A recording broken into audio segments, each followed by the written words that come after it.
A church full of grace. The News Church. 할렐루야. 네, 우리 한번 인사를 나눌 텐데요. 마라나타 하고 인사를 나누겠습니다. 마라나타가 뭐냐면, 그죠? 예수님께서 다시 오십니다. 다시 오시옵소서, 이런 뜻에 우리 의미를 담아서 한번 옆사람 앞뒷 사람 인사합니다. 마라나타. 마라나타, 마라나타. 예, 제목을 딱 보면, 말씀에서 제목을 보면 뭔가 이렇게 기대가 되고 호기심도 생기고 뭐 그럴 수 있어요. 근데 목사님이 벌써 제목을 설명을 다 해주셔서 여러분께서 어떤 의미인지 알고 가시니까 조금 더 쉽게 이해를 하고 가실 수 있어서 너무 감사합니다. 우리가 요한계시록이 무엇이냐? 앞으로 일어날 일에 대한 사실을 알려주는 하나님의 계시로 사도 요한을 통해서 기록된 그런 성경이죠. 간혹 사람들은 이렇게 얘기들을 합니다. 저도 어릴 적 신앙생활할 때 그런 말을 얼핏 들은 기억이 있는데요. 뭐냐면 요한계시록은 밀봉된 책이기 때문에 함부로 열면 위험하다. 더구나 이해하기 어려운 것이기에 잘못 해석되면 해석이 저마다 다르고 오해하기 쉬우므로 닫아두는 것이 좋다. 뭐 이러한 말들을 통해 사단들이 사람을 두려움으로 몰아가는 거예요. 우리가 조금 많이 속죠. 근데 자, 왜 사람들이 이러한 두려움으로 몰아가냐면 계시록의 말씀을 우리가 이해하고 깨닫게 된다면요, 그 사단 자신들의 전략이 다 노출될 거 아닙니까? 그러면 그리스도의 자녀들을 멸망시키지 못할 것이 뻔한 사실이기 때문입니다. 자, 요한계시록의 1장 첫 장의 첫 구절부터 이런 말씀이 나옵니다. 계시록 1장 1절에서 3절 말씀인데요. 제가 읽을게요. 예수 그리스도의 계시라. 이는 하나님이 그에게 주사 반드시 속히 일어날 일들을 그 종들에게 보이시려고 그의 천사를 그 종 요한에게 보내어 알게 하신 것이라. 이 예언의 말씀을 읽는 자와 듣는 자와 그 가운데 기록한 것을 지키는 자는 복이 있나니 때가 가까움이라. 1절과 3절 말씀 제가 읽었습니다. 자, 뭐냐면 여기에서 요한계시록을 연구하고 전하는 자마다 놀라운 축복이 있다고, 복이 있다고 했어요. 그리고 여기에서 때가 가까움이라 했으니 우리가 그리스도의 재림을 위해서 준비하게 되는 것입니다. 이 계시록의 말씀 속에는요, 하나님의 비밀이 담겨 있기 때문에 재림을 준비할 수밖에 없다는 거예요. 그 비밀이 무엇입니까? 사탄이 저와 여러분 그리고 교회를 이러저러한 방법으로 어느 때 이렇게 저렇게 공격할 것이니 조심하여라 라는 그런 내용이 되겠어요. 자, 그럼 공격을 받을 때는 우리 방어를 당연히 해야겠죠. 근데 사단의 공격으로부터 오는 것을 싸우지도 않고 방어하지도 않으면서 그저 참는 것만이 그리스도의 사랑을 실천하는 것이다 라고 그렇게 생각하는 것을 오해입니다. 하나님이 사람을 통하여 일하시는 것처럼 사단도 역시 사람을 통해 일한다는 사실을 알지 못하고 잘 이해하지 못한다면 무조건 사람에게 져주는 것이 사랑이라고 착각할 수 있게 우리는 조심해야 하는 것이에요. 물론 그 사람을 긍휼히 여기는 마음으로 사랑해야지요. 맞습니다. 그러나 사람을 통해 들어오는 죄의 본질은 미워하고 곧 물리쳐야 한다는 것입니다. 주의 백성들인 저와 여러분은 말씀 안에 서서 하나님 사명을 잘 감당해야 하는 자들입니다. 그러기에 그분의 영광을 가릴 수 있는 사건이라면, 그 상황이 되었다면 우리가 주저없이 싸워야 하는 것입니다. 그래서 죄를 물리쳐야 하고 심지어 전쟁을 치러야 한다면 전쟁까지도 게으르지 말고 부지런히 싸워서 승리하여야 예수 이름으로 주신 축복의 권세를 누릴 수 있는 것입니다. 이 계시록의 말씀을 전하려고 하니까 얘네가 벌써 이렇게 저 만지지도 않은데 막 이렇게 페이지가 넘어가요. 자, 계속해서 말씀드리겠습니다. 특별히 오늘 주신 말씀인 요한계시록 12장은 그리스도의 십자가 이후부터 재림 때까지 각 시대마다 사탄이 어떻게 교회를 공격하며 그때마다 하나님께서 성도들을 어떻게 인도하셨는가를 보여줍니다. 지금 이 시대에 사는 우리도 사단의 공격을 방어하고 승리하려면 잠들어 있던 영적인 잠에서 깨어나와야 합니다. 그리고 계시록 12장에서 알려주신 말씀과 예언을 살피면서 어떤 믿음과 신앙을 가져야만 하나님께 속한 빛의 교회가 될 수 있는지 깨달을 수 있어야 합니다. 오늘 주신 귀한 말씀을 통해 깊은 사단의 미혹에서부터 빠져나와 모두 승리하여 주님 주신 영광의 면류관을 얻는 저와 여러분이 되길 축복합니다. 자, 계시록 12장에 대해서 계속해서 말씀드리고 있어요. 이 12장은 계시록 12장은 사탄이 교회를 공격하고 미혹할 때마다 성도들이 두 무리로 나누어지는 모습을 보여줍니다. 사탄이 공격할 때 진리를 붙잡는 교회와 진리를 버리는 교회 두 무리가 있어요.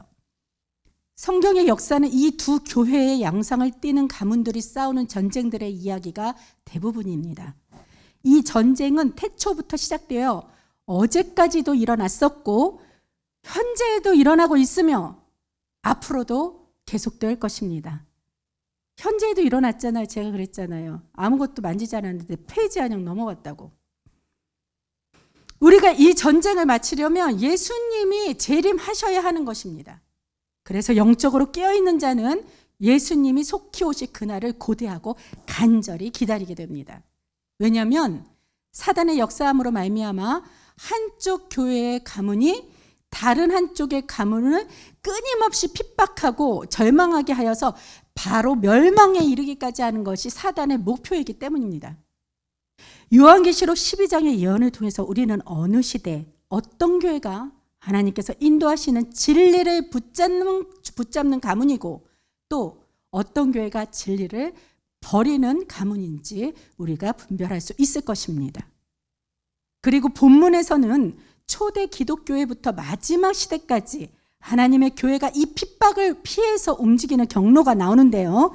마지막 시대의 성도들인 저와 여러분 모두 이 교회와 운명을 함께 해야 하는 줄로 압니다. 핍박에 대해 투쟁하면서 하나님의 교회가 어떻게 이어져 내려갔는지 보고 그 과정 속에서 지금 이 시대에 놓아진 상태를 분별할 수 있기를 바랍니다. 그래서 이번에 살펴보게 될 하나님의 예언이 저와 여러분의 구원과 영생의 결정적인 빛이 되기를 그리스도 예수님 이름으로 축원합니다. 자, 이제 본격적으로 두 교회의 전쟁을 한번 알아보겠습니다. 본문 1절입니다. 본문 1절을 보면 하늘에 큰 이적이 보이니 해를 옷 입은 한 여자가 있는데 그 발 아래에는 달이 있고 그 머리에는 12관의 관을 썼더라. 자, 여기에서 등장하는 한 여인은 어떤 여인일까요? 성경에서 신랑은 그리스도이고 신부는 하나님의 백성, 즉 교회로 비유되고 있지 않습니까? 그러므로 신부가 되는 그 여자는 곧 교회를 말하고 있습니다. 그리고 여자로 상징되는 그 교회는 두 종류가 있는데요. 자, 하나는 순결한 교회인 정결한 여자가 있고요. 다른 하나는 타락한 교회인 음녀가 있습니다. 자, 창세기 3장에서도 제가 언제 설교한 적 있으시죠? 기억하시는지 모르겠지만 자, 다시 한번 말씀드릴게요. 창세기 3장 15절에 두 교회에 대한 말씀이 나옵니다. 이 예언은 에덴 동산에서 시작하여 예수님께서 재림하실 때까지 우리 모든 교회에 적용되는 말씀입니다. 3장 15절 전반부에 이런 말씀이 계셔요. 내가 너로 여자와 원수가 되게 하고, 그러니까 내가 누구예요? 하나님이 너로 누구? 뱀을 여기서 뱀이 사탄의 상징으로 나왔죠. 하나님이 사단과 여자와 원수가 되게 하신다는 말이에요. 그 원수는 뭐냐면 에머티라는 그런 적개심을 가지고 있습니다. 그런 뜻이죠. 그러므로 하나님께서 사탄이 그 뱀이 여자와 원수가 되게 하겠다고 하신 그 말씀은요, 성도들, 저와 여러분들의 마음속에 사탄에 대한 그 적개심을 넣어주겠다는 그런 하나님의 약속을 해주신 겁니다. 사실 아담의 선악과 사건으로 아담인 사람으로부터 죄가 들어온 것이죠. 그래서 그 이후에 죄를 분별할 수 있는 능력을 하나님께서 마치 우리가 본능처럼 느낄 수 있도록 사단과 원수가 되도록 우리 마음에 적개심을 품게 해주겠다고 하는 그런 말씀입니다. 이 하나님의 자비와 은혜가 얼마나 한량없습니까? 그러나 우리의 이런 적개심만으로는 사단에게 대항하기에는 부족합니다. 성령으로 거듭남이 있어야 그리스도의 능력을 힘입어 사단과 죄를 미워하고 죄를 가져오는 그 사단을 거절할 준비를 갖출 수 있게 된다는 거예요. 그래서 거듭난 그리스도인들은 진리를 사모하게 됩니다. 더러운 것을 싫어하죠. 반대로 순결한 것을 사모하게 됩니다. 거듭난 그리스도인의 마음은 그리스도의 마음과 하나가 됩니다. 그리스도인은 예수의 마음과 하나가 된다는 거예요. 빌립보서 2장 5절에 이런 말씀이 있어요. 너희 안에 이 마음을 품으라. 곧 그리스도 예수의 마음이니. 제 말이 아니죠. 성경에서 다 있는 말씀입니다.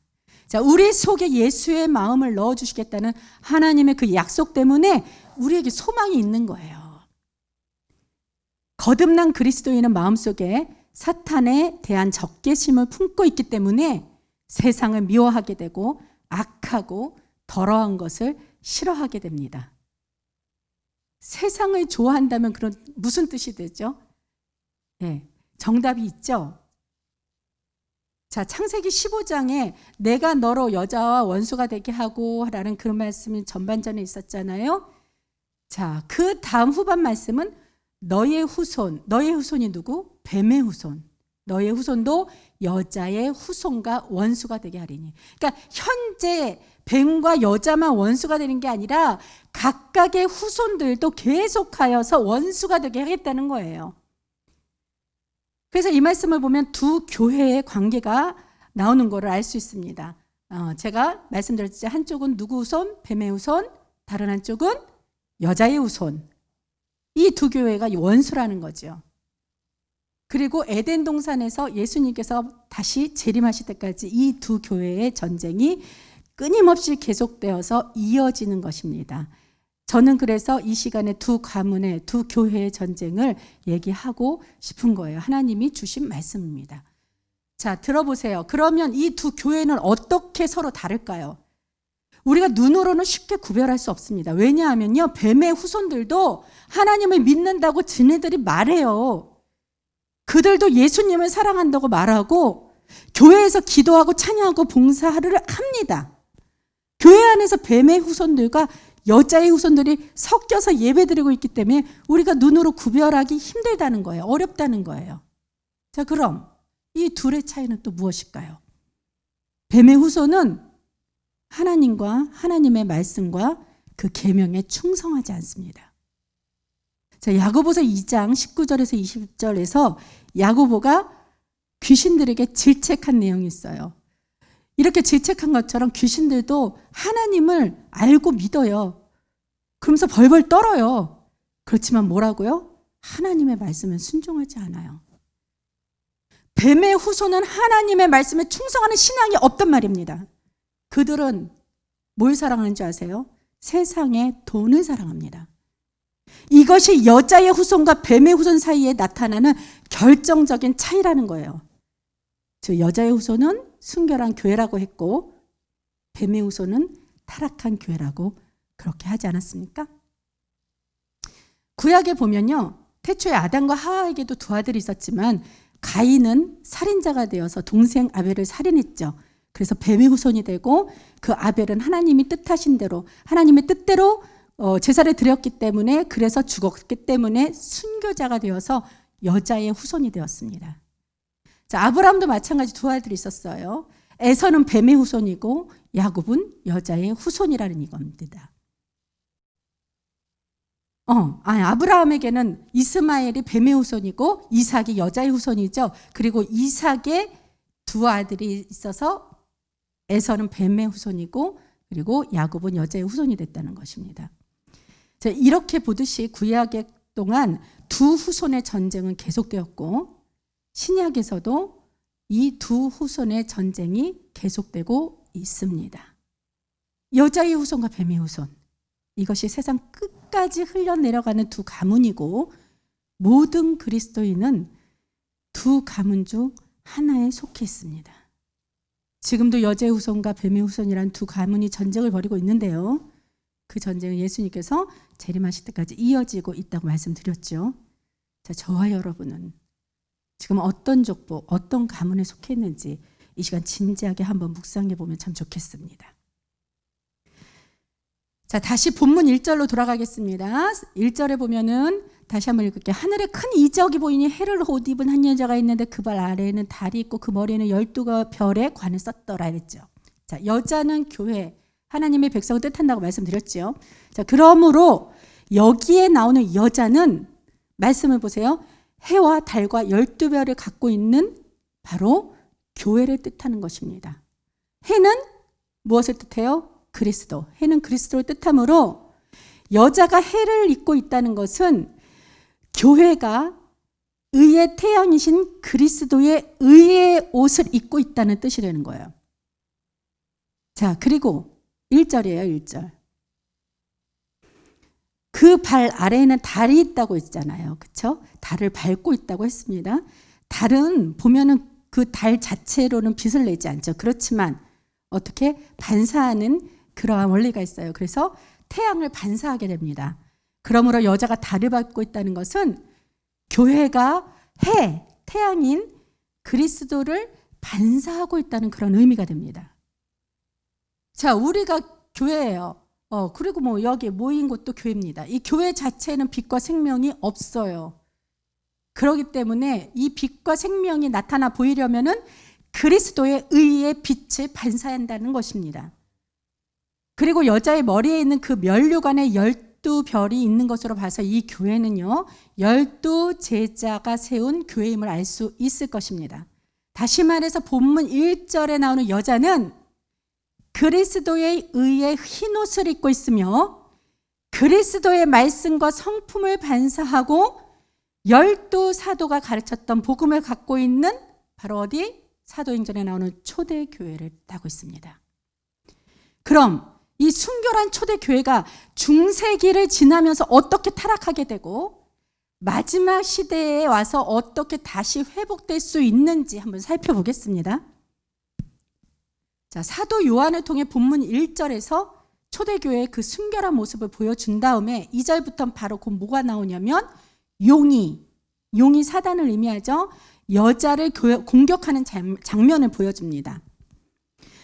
용이 사단을 상징하는 말이 바로 그 본문 9절에 나와 있어요.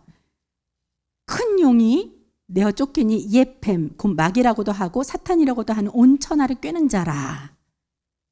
그래서 용, 뱀은 사탄을 뜻하는 거죠.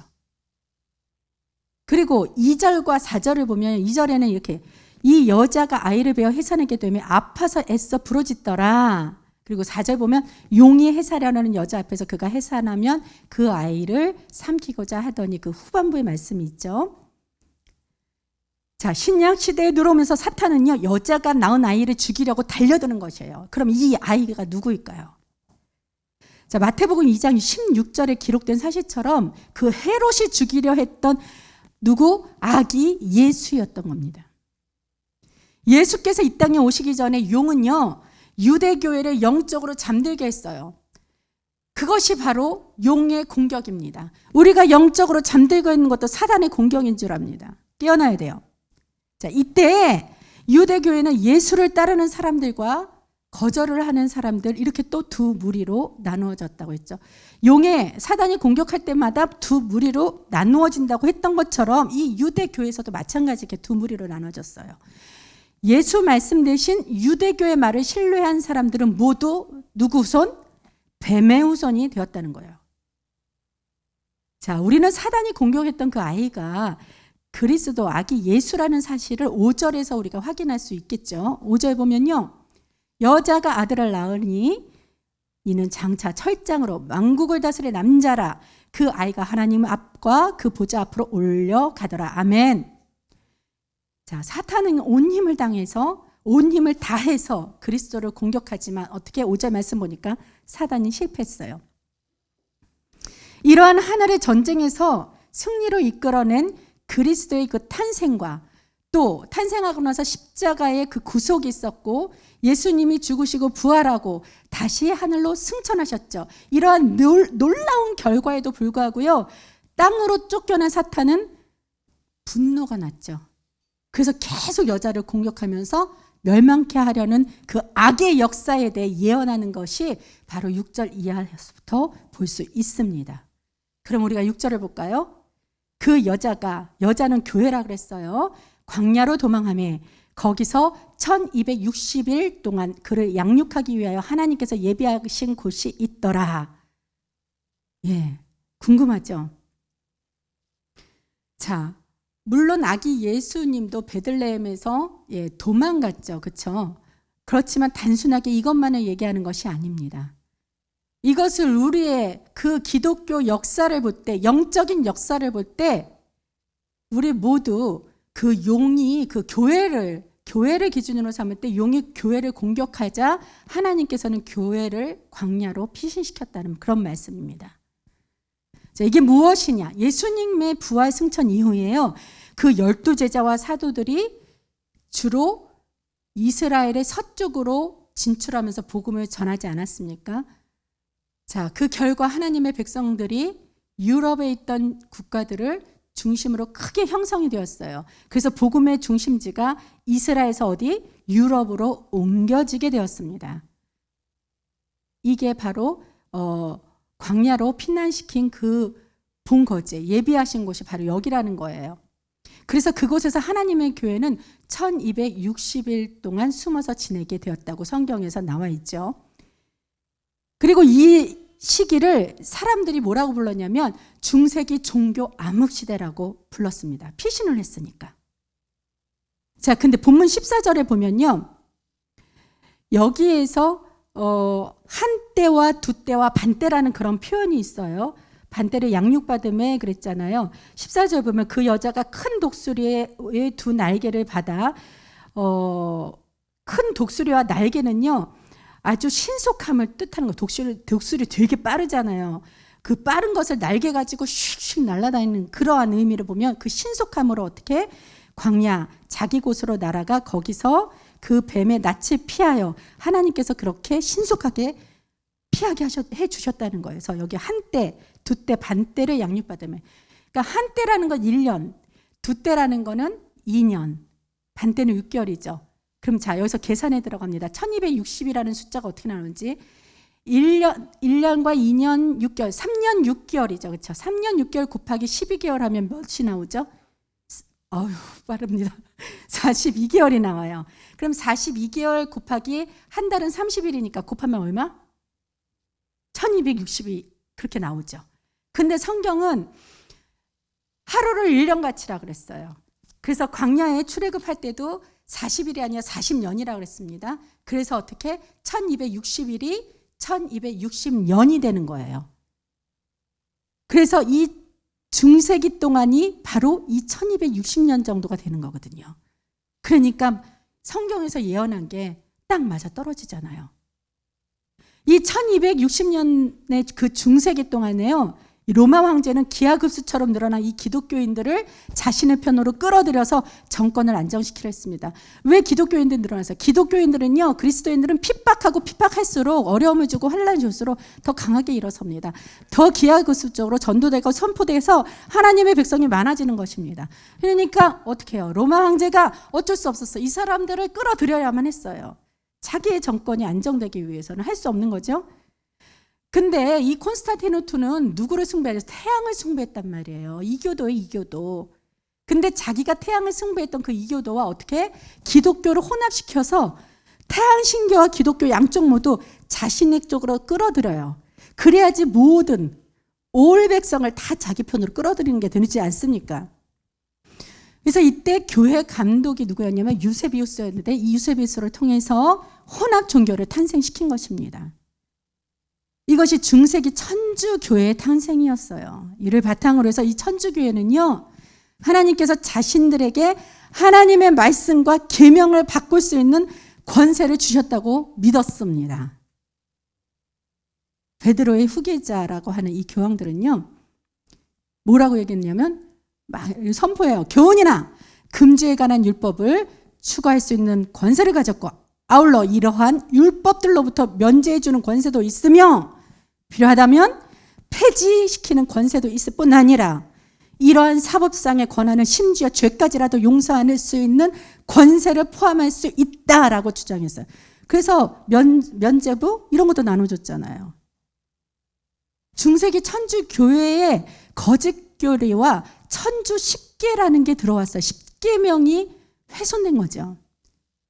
그래서 교회가 그것을 받아들이는 사람과 이때도 거절하는 사람 또 두 무리로 나누기 시작했어요.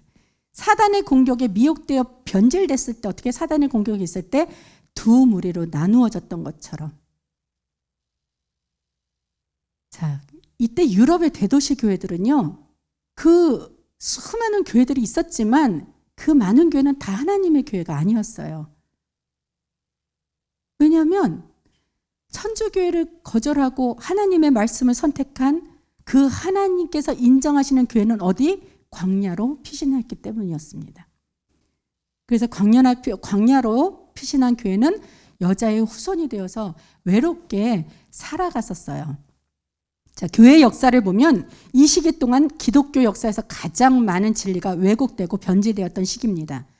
그 태양신교의 교리와 혼합해서 생긴 그 거짓 계명과 이교 사상이 약 1000년 동안 수많은 종교 회의를 거치면서 교리가 되어서 거짓이 진리의 진리를 차지하면서 하나님의 말씀과 성서적 진리는 거의 사라지게 되었어요.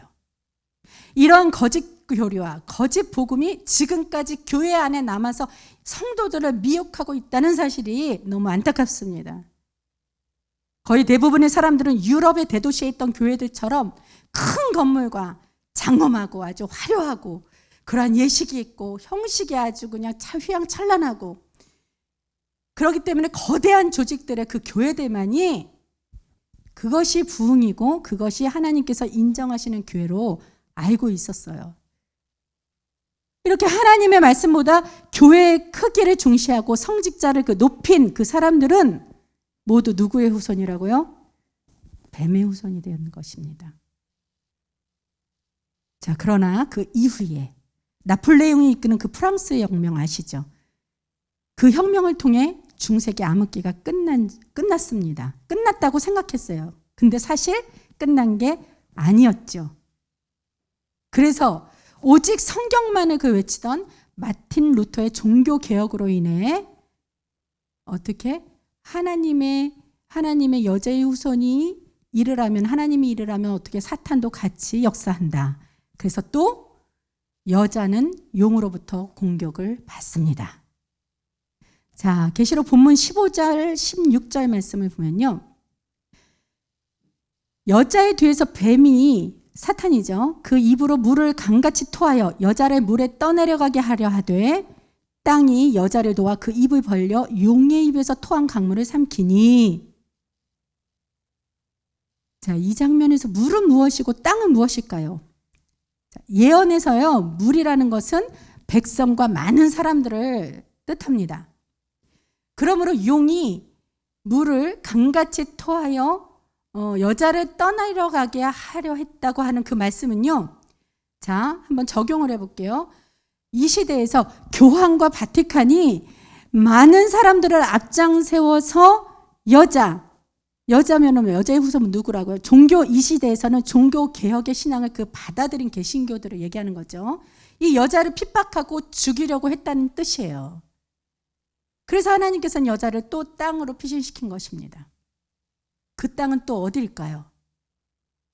자, 이 많은 사람들이 있는 이 물과 정반대되는 땅에, 물과 땅은 반대니까요. 그러면 그 땅이라는 의미는 어디요? 사람들이 살지 않는 곳을 뜻하는 거겠죠.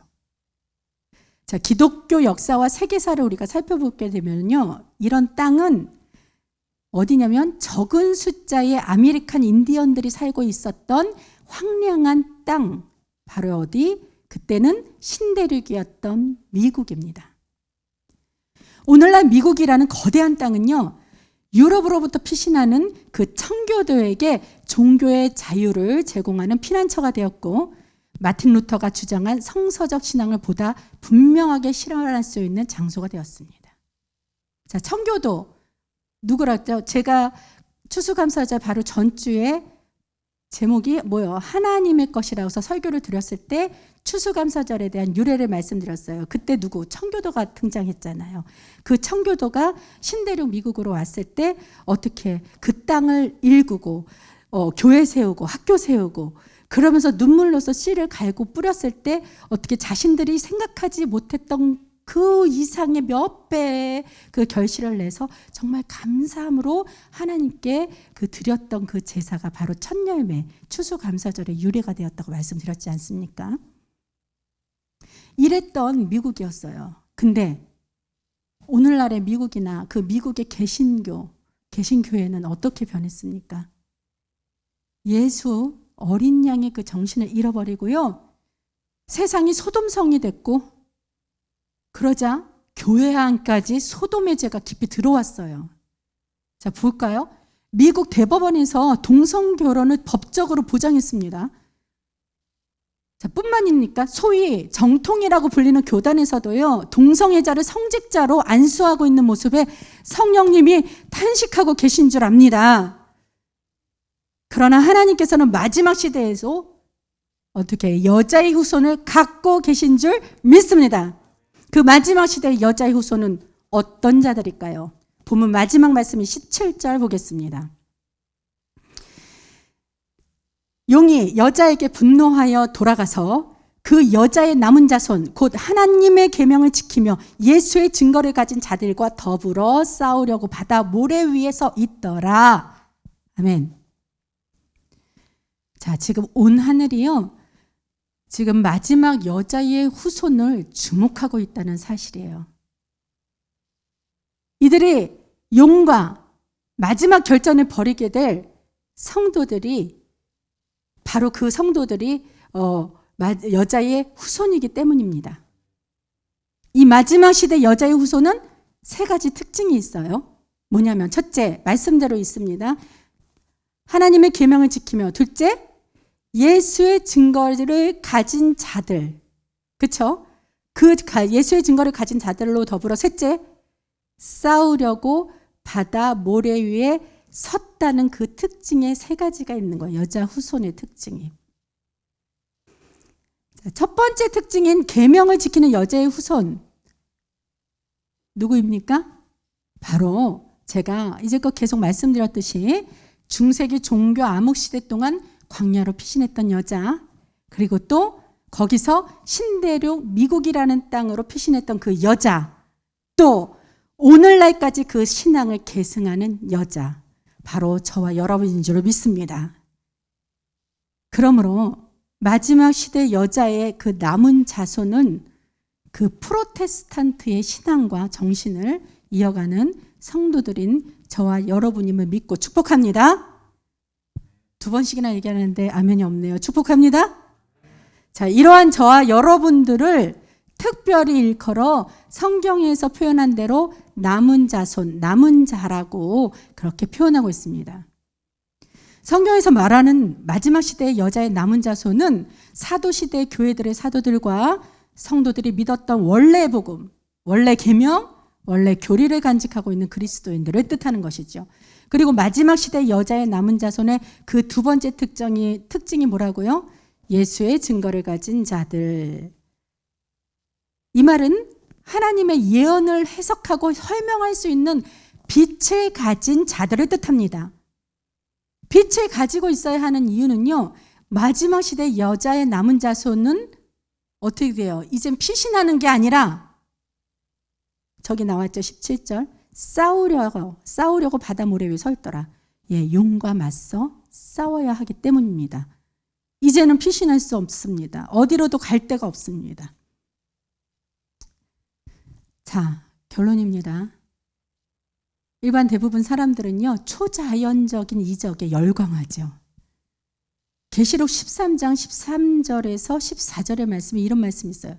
큰 이적을 행하되 심지어 하나님 사람들 앞에서 불이 하늘로부터 땅에 내려오게 하고 짐승 앞에서 받은 바 이적을 행함으로 땅에 거하는 자들을 미혹하여 계시록 말씀에 이런 말이 예언이 되어 있어요. 예. 자, 우리 구약을 보면 그 엘리야가 기적을 일으키지 않습니까? 예? 불말과 불가마. 그렇지만 오늘날에도 이런 기적이 나타난다는 거예요.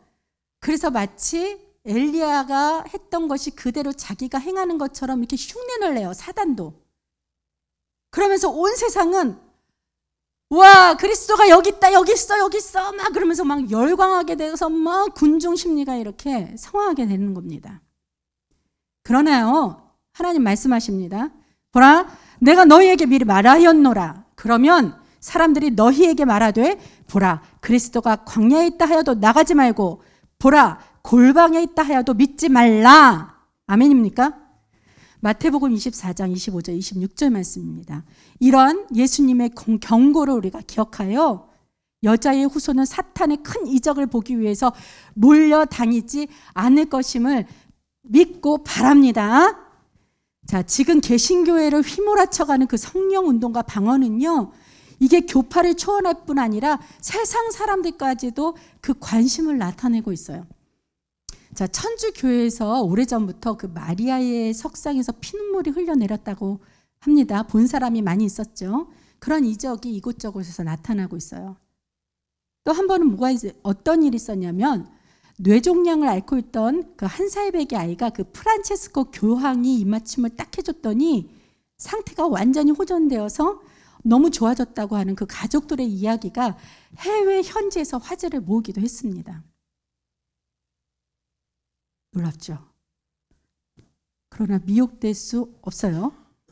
우리가 영을 분별할 줄 알아야 합니다.